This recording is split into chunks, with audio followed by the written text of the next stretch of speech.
Hey guys, what's up? It's Michelle, back with another video. If you're new to this channel and you don't know who I am, for a bit of context, I just came back from China 3 weeks ago, and now I'm in Massachusetts where I was born and raised. I was in China for a total of 5 months, 2 of which I was living with my grandparents in Shanghai, and then the other 3 I was backpacking around almost all of China. That's not what we came here to talk about today though. we're here to talk about Xinjiang.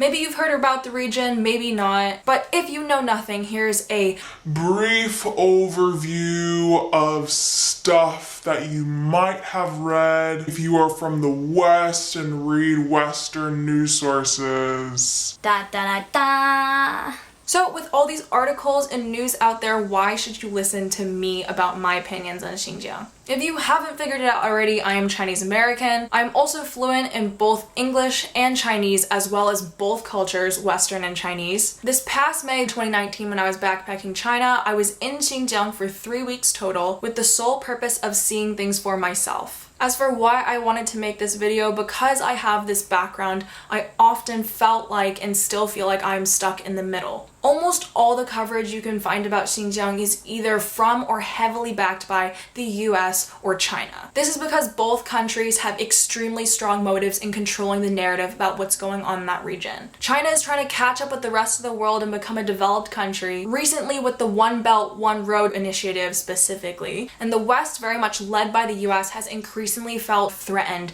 by China's rising power in the global stage. So therefore, the US is going to find every weak spot of China's, blow up all their dirty laundry human rights abuses, and make them seem like this evil, dystopian country that's trying to rule the world. China, on the other hand, is obviously going to deny. Anything that the West says, whether it's valid or not, China's just gonna be like, you're just trying to make us look bad. People always talk about propaganda in China, but we don't realize that propaganda is everywhere. Propaganda is you being informed about something and the informant having motives other than the truth. So this illusion of truth in Western media is very problematic. We think that we have so many choices from where to get our information, when in reality, all the major media sources in the US are owned by a total of 6 fat cat rich corporations. As for the Xinjiang issue specifically, looking into the background of some of these reporters, very few of them are actually well educated on China. Instead, their knowledge about it is from a very Western perspective, and if they do speak Chinese, it's lacking all that cultural understanding that's so crucial to understanding the language for real.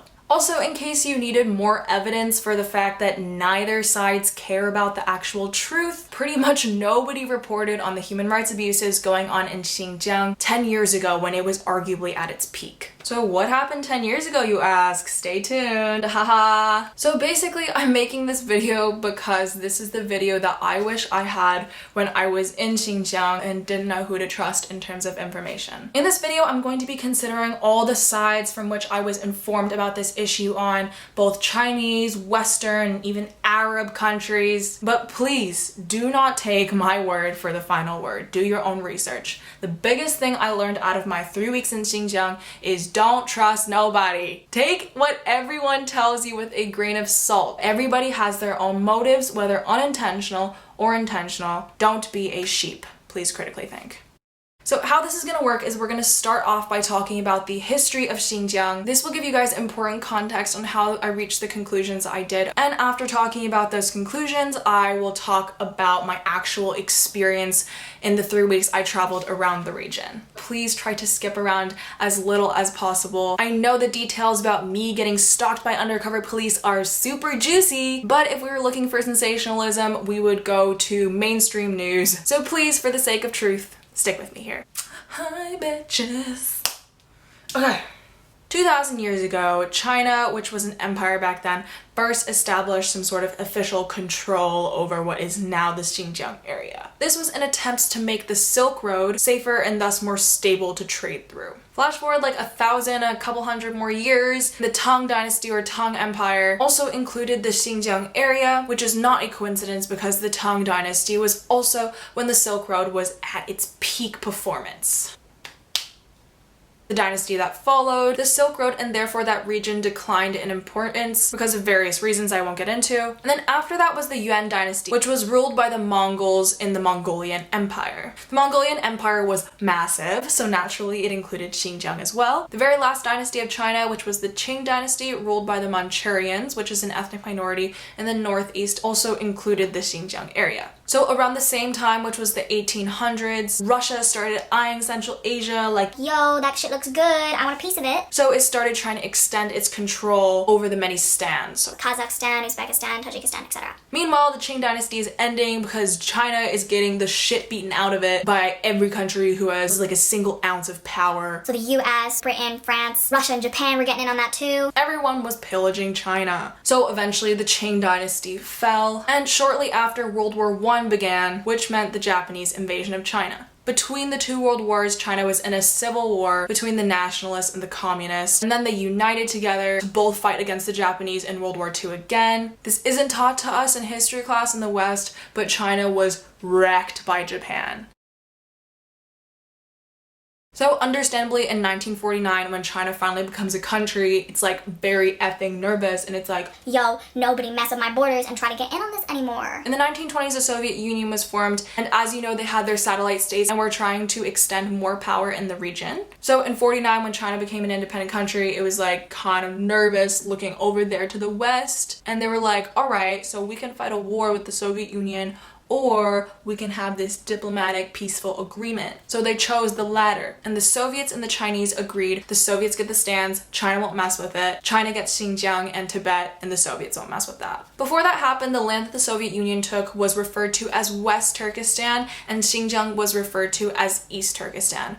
Really, if you look at Central Asian countries and Xinjiang, all the cultures it encompasses are very similar, language similar, the food that they eat super similar, but these areas were all broken up because they have a lot of natural resources. If it ever became its own country, it would be super powerful and rich. So that's how Xinjiang and also Tibet, fun fact, became a part of China as we know it today. For a good couple of years after that, everybody was like, Jay chillin', but then in the 60s and 70s, the Cultural Revolution started. The Cultural Revolution is when the leader of China, Mao Zedong, decided in order to move on to a new chapter of this country where we have development, technology, science, etc., we need to ditch everything that we had in the past. And sadly, to do that, he thought that destroying a lot of cultural heritage was the answer. And all religions were persecuted, including Buddhism, Christianity, Islam, because religion was seen as a thing of the past and something that threatened the ultimate power, which was supposed to be the Communist Party, and the ultimate priority, which was supposed to be China. So Mao Zedong died in the 70s,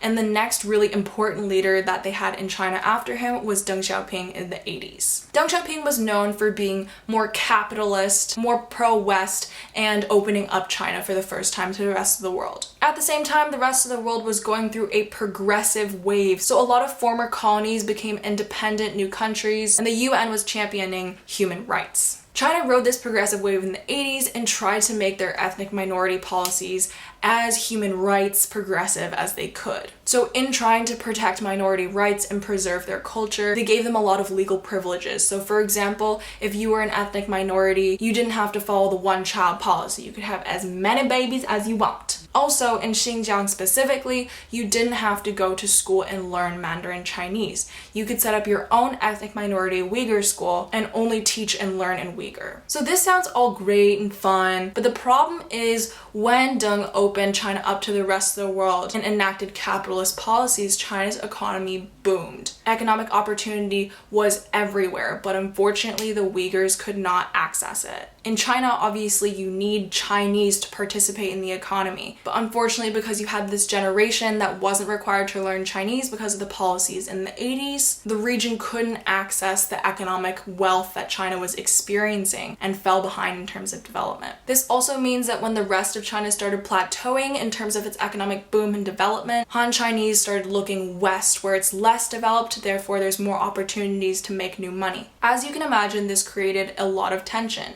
You have one ethnicity that's been left behind because of bad policies, and this other that has really prospered from change. And when they meet, it's obviously going to look like ethnic tensions, but really it's financial tensions that's the underlying problem. I really want to stress this because this is a key point that all Western coverage about Xinjiang misses. The problem is the economy and people not having financial security. So the ethnic tension kept building and building, and eventually it got to a breaking point in around 2007, 2008, when there was multiple terrorist attacks and riots between Uyghurs and Han Chinese. The riots were absolutely brutal. Hundreds of innocent people died. First, it was a lot of Han Chinese, and then because obviously the government is Han Chinese and people were furious, the retaliation meant the deaths of hundreds of innocent Uyghur people as well. In 2008, there are rumors that the military also went in with a hardline response and open fire massacred in streets full of people. I say it's a rumor because I heard this from local Han Chinese who lived in Xinjiang throughout that period. The Uyghurs obviously would not be the ones telling me this because that could put them in great danger. And the other person who told me that this happened was a friend of mine who has a friend who served in the Chinese military in 2008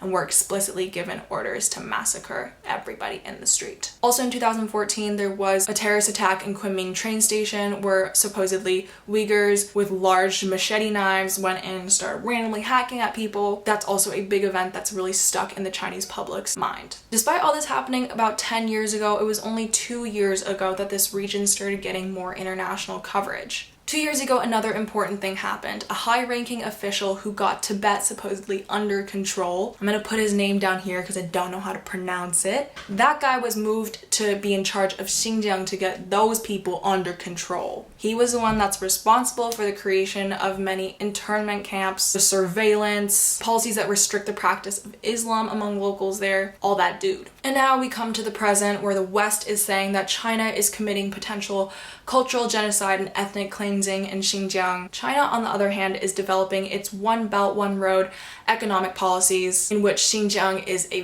very, very key region. Xinjiang also happens to have a lot of natural resources, namely oil, so China is very keen on keeping tight control of that region. In learning this history of China, I realized in the end that yes, what's going on is super messed up, but at the same time, China is a country of 1.4 billion people. It's that big, and it's also very diverse, and at the same time, it's trying to not only maintain peace, but catch up on hundreds of years of economic growth and development and social change in the matter of mere decades. That's hard for even countries of only millions of people. Also, in response to the argument that Xinjiang is not a part of China and that it's being somehow occupied by an imperialist force, I don't totally agree, and I feel like that's a bit of a misinformed simplification. Thinking back to history, countries that actually participated in imperialism, such as the US, France, Britain, Belgium, etc., they all traveled very, very far to enslave and control their would-be colonies. Britain, for example, had nothing to do with India before it colonized it and had no business in that region whatsoever. Whereas China, on the other hand, has a very long, albeit complex relationship with Xinjiang, with the Silk Road and trading. And if you haven't noticed on the map, they're like right next to each other. So it's more of a story of empires, not exactly imperialism. If you compare Xinjiang and the rest of China, until relatively recently in history, they've suffered equal amounts of abuse, whether it be from certain governments or just general poverty. On the other hand, if you look at Western countries and the rest of the global south that they colonized, they definitely have not experienced the same abuse. Also, I would like to note that the Uyghurs are not the only Muslims in China. Actually, the biggest ethnic minority that's Muslim in China is the Hui people, especially as you start moving more west towards Ningxia, Gansu, Qinghai provinces. They also, fun fact, don't look stereotypically Chinese. An important difference between Hui and Uyghur people, though, is that the Hui people do not have their own language, which makes them much more integrated with the rest of China. Okay, now that you have the proper base knowledge about Xinjiang, I can get into what actually went down when I stepped foot across that border. So a general breakdown in terms of what it's like traveling in Xinjiang. First of all, it's broken up into North and South Xinjiang, Beijiang, Nanjiang. They're separated by this massive mountain range called Sky Mountain, Tianshan, and the Taklamakalin. Takla, Bakal, Takla, desert. There's a big desert. Both those things makes transportation extremely hard between the north and the south, even though it's beautiful if you somehow go through it by land. The biggest difference between the north and the south is that the south has a much higher percentage of Uighur people as opposed to Han Chinese. They're much more strict about everything, and you can sense the tension way more than in the north. That being said, no matter where you are in Xinjiang, always have your passport on you at all times because you'll get it checked on average like 4 times a day. This is what I mean when I say security checkpoint. You go through this room that has scanners like the ones that they have at airports. You put your belongings in it. If you're a Chinese citizen, you scan your Chinese ID. There's also something that scans your face and does facial recognition to link the two.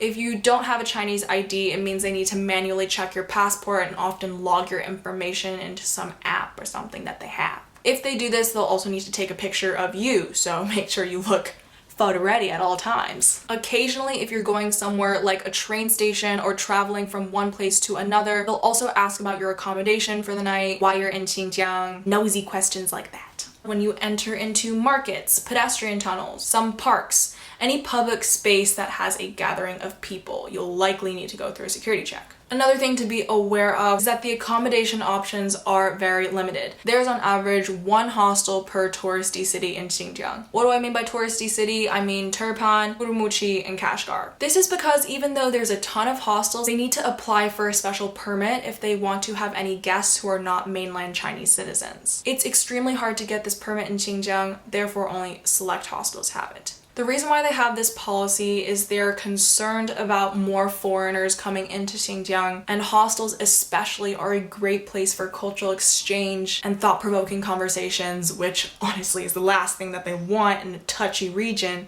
The pro to all this though is that all the foreigners end up in the same hostels in Xinjiang, so you really bond with the other people traveling through far west China. And the last general thing about traveling Xinjiang is that it is not dangerous. Never once did I feel unsafe during my trip. It's honestly too safe. It's like you have this crazy helicopter mom, like deadass, they need to make sure they know where you are at all times. I'm not kidding. This is an issue if you're gonna be biking through Xinjiang or if you're hitchhiking. This is where the stories start. I arrived in Xinjiang from the Gansu province by a hitchhiking ride. Once I hit that border, we got the first security checkpoint. All of us had to get out of the car. The car was searched. Our drivers went through no problem because they scanned their Chinese IDs, but me and my friend who's Japanese have passports. So they start looking through our passports, and I shit you not, it takes them 45 minutes to find the information they're looking for to log it into their system. And the reason why it took so long is because they didn't want to lose their pride or sense of professionalism by asking us which one's our goddamn name, like they can't read our passports. For the most part, the police are really nice, but just in case you get an annoying one like this, just budget time for it. So this entire time while we're waiting, our driver is already through the checkpoint, has no clue what's taking us so long. We also don't know what's going on until we get escorted by the police to our ride. Only then do we find out that we're not allowed to hitchhike without a police escorting us. So the police hitchhiked with us. Because we're escorted by 4 different sets of police for the entire day,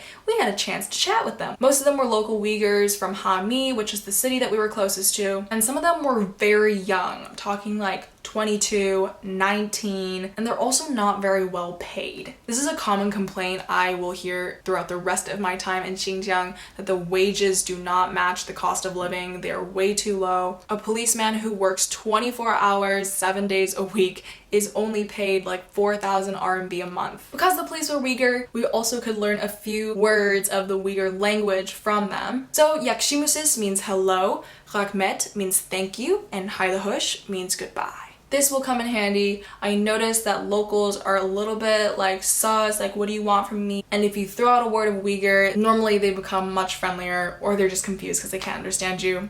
Either's fine. When we were pulling into Hami, my first city in Xinjiang, I noticed that almost all the street signs and restaurant signs were both written in Chinese and this Arabic looking script, which ended up being the Arabic alphabet but Uyghur. We didn't stick around Hami, we just took the overnight train from there to Turpan, which is a really cool small city. It's famous for its fruits, notably its grapes, and also ancient ruins and mummies. In my few days there, I started noticing that I definitely felt more comfortable being with and also perceived as a foreigner. Some people are not too keen on a Han Chinese person getting up in their business and trying to chat with them. This is understandable because of the history I explained to you. I also noticed evidence of those two policies that I talked about earlier, about a whole generation not learning Chinese and about the one-child policy not applying to ethnic minorities. There was a ton of kids everywhere, everyone seemed to have a sibling, and surprisingly few people spoke Chinese well. After Turpan, I went to Urumqi, which is technically the capital of Xinjiang province. There's a lot more Han Chinese in Urumqi than the rest of Xinjiang. It barely has any history and almost no Uighur history to it at all. It would have been boring, but thankfully I had a friend of a friend who was a local Han Chinese girl there. So she brought me to eat a lot of street food, which was delicious. After Urumqi, I went to Ili. Ili is the last major city before you get to Kazakhstan. And this is where the paranoia began.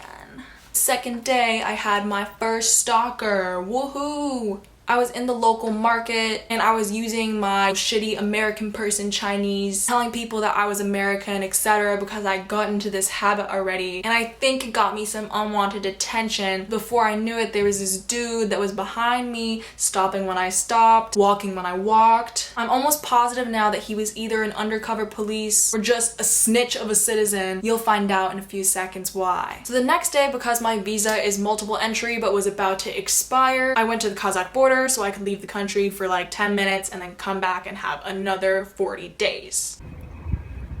This is the most intimidating border. Like when I stopped the video, it was because a police car was driving towards me. You're not allowed to take videos of police here.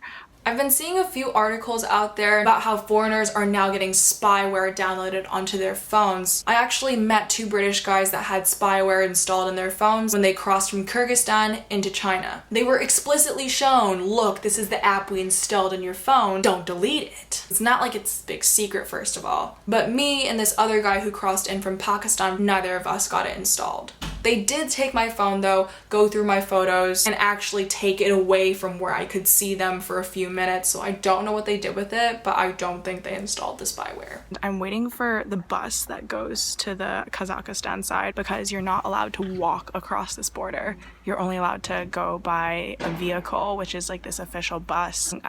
Who knows when the bus comes? Not even they know.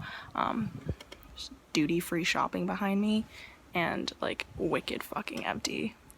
Thankfully, when the bus did come, everybody on it were super friendly Kazakh people. A lot of them had family in China who had immigrated or used to live in China and immigrated to Kazakhstan. It was really interesting. Two Chinese Kazakh women who could speak Mandarin were chatting with me and they were very adamant that they were still Kazakh even though they were Chinese citizens. Like very proud of their identity. About a week later though, in Kashgar, I met two other ethnically Kazakh people who were from Altai. When I started asking them about their Kazakh identity and some of their traditions and culture, they started getting super defensive. Like, why are you asking me about this? Like, do you not think I'm Chinese? And it reminded me, like, mad deja vu of when I'm traveling in other countries and people insist that I'm Chinese, not American. And this Chinese guy started telling me off. Like, just because they're not Han doesn't mean they're not Chinese. That's really close-minded of you. But anyways. Guys, I made it to Kazakhstan. I have some Russian food, Kazakh money, and there's a picture of Xi Jinping with the president of this country. The border crossing took super long, so when I got back to the Chinese side, it was too late to go back to Ili. Officially made it back to China.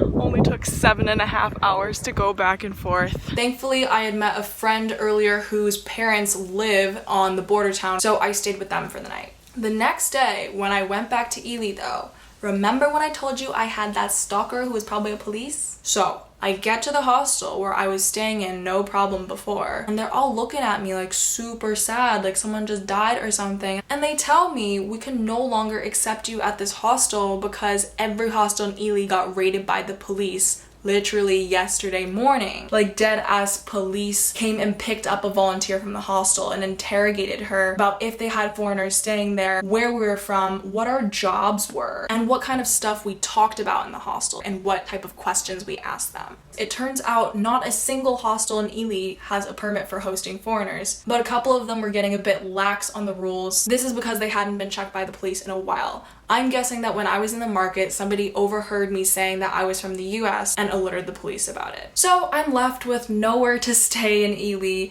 It's pretty late in the day already. I'm kind of freaking out because I'm like homeless, you know? Thankfully, some really nice construction workers nearby were like, yo homie, we got a place for you to stay. So I stayed in some random old man's house who just happened to be nice and hosted a lot of randos. That's how I had somewhere to stay that night. So anyways, I booked a flight real quick for the next morning, going from Ely to Kucha, which is in the south of Xinjiang, passing over that big mountain range I mentioned. From Kucha, I was gonna take a train to Kashgar. So the next morning I take my flight, and once I land, some things I immediately notice about the south of Xinjiang is that there's way more propaganda and Chinese flags everywhere than in the north. There's a lot more security checkpoints, and there's a lot more tension in the air. Like 2 times I just took a random picture of the street, and someone who happened to be in the background of it like stopped me and told me to delete the picture. My feeling wasn't that they were assholes or anything, it was just that they were nervous that I was a journalist and was gonna get them in trouble by association. So that was depressing. By late afternoon, I was like, whatever. So I just went to the train station to wait. The hour rolls around for my train to come, and I'm told that it's delayed. And then it's like midnight, and then it's like 2, 3 in the morning, so I'm tired, so I sleep at the train station. I wake up the next morning at 6 a.m. The train is still delayed. So I gave up and I went to the bus station instead and asked them if I could take a bus to Kashgar. They told me the closest I could get was Aksu. So I take the bus, and I shit you not, the bus stopped every 50 to 60 kilometers for a checkpoint. The last of the checkpoints before I got into the city was kind of weird. So I get off the bus and they greet me by my Chinese name, which isn't on any of my documents anywhere. How did they know that? And then the guy proceeds to ask me why I didn't check into a hotel last night. It's because I slept at the train station. A bitch is poor. But wait, it gets better. When I get off the bus at Aksu, I start walking to the train station, and this guy who had asked me if I needed help getting directions earlier, I notice, is following me. And here comes the second stalker story. I was like, okay, whatever. Maybe he's just going in the same direction. He's on his little like motorbike, scooter thing, right? And I'm walking with my big backpack. No, he's following me because occasionally he'll stop, wait for me to walk further, and then go forward again. And then wait for me to walk forward and then go forward again. He keeps looking at me. Okay, I'm gonna show you the people that are following me right now. There they are, do you see them? They're waiting for me to pass so they can keep going and follow behind. Still following me. Also, I was pissed because it's like, at least homeboy can give me a ride, okay? It's hot, I'm sweating, I'm tired. Thankfully, when I got in the train station, he couldn't keep following me because you need a train ticket to get in. But I did get to Kashgar. Whew. 27 hours after the time of my original train to Kashgar, and I am finally going. Oh my god. It has been such a long 2 days. Kashgar is the cultural capital of the Uighur people. It's the most important city historically in Xinjiang, super famous stopover on the Silk Road, and a big connector between East and West. Currently, it's being entirely remodeled by the Chinese government in order to control the narrative of the region and the perspective of the Uighur people. For example, they used to have an old town in Kashgar, which was this beautiful historic maze of streets and traditional Uighur-style mud houses. There was markets and animals and street food and people all over the place. Beautiful living history. And they took it all apart and rebuilt it. They rebuilt it to have wider streets so that you could have the security cameras that were also installed watch you more easily. And also all the real culture was replaced with bizarre souvenir shops that sold like Disney-ified versions of Uighur culture. So they're not trying to eliminate it, they're trying to control and commercialize it, which is bizarre. Also, at the main entrance to this rebuilt old town, every single day there is multiple rounds of Uyghurs performing their local Uyghur ethnic dance, dressed up in traditional costumes so that the Han Chinese tourists can watch. Yeah. Still weird as hell. In Kashgar, there's a ton of cool things to do, and I was really excited to get to the city, but I was very disappointed once I actually got there because I realized that I couldn't just take a public bus and go to the place I was trying to get to. For example, Tashkurgan, which is a couple hours away, goes through this beautiful highway with snow mountains and arrives at this old Tajik town. Tajik is a different ethnic minority in Xinjiang that's not Uyghur. A month before, you could just take a bus or hitchhike there, nobody cared. When I got there, you had to take an official driver to go. So me and my friends were like, cool, whatever, as long as we don't need a guide and can still do shit independently. They told us this was possible, but the day before we were supposed to go on the tour, they said, sorry, literally today the rules have changed and now you need to go with a guide as well. This is very common in Xinjiang though, the rules change all the time. Sometimes in your favor though. So for example, the animal bazaar was closed because of swine flu supposedly, even though the animal bazaar translated in Chinese is called the cow goat bazaar and there's no pigs. But anyways, we were able to go to that.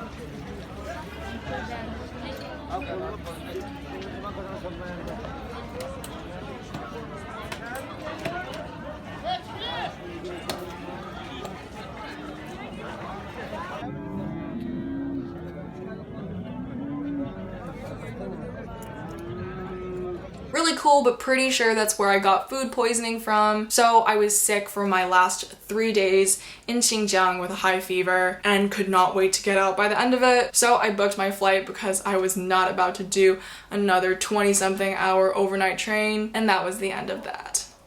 Goodbye to the most complicated region in China to travel, other than Tibet, which I'm not really allowed in. So hopefully you learned something from today's video and feel more educated on the topic now. To conclude, I want to stress that the large majority of people in China are fine with their government. They don't feel like they're being oppressed. They're actually getting a lot of benefits and are pretty happy with everything that's going on. It's not this regime that the Western media often portrays it to be.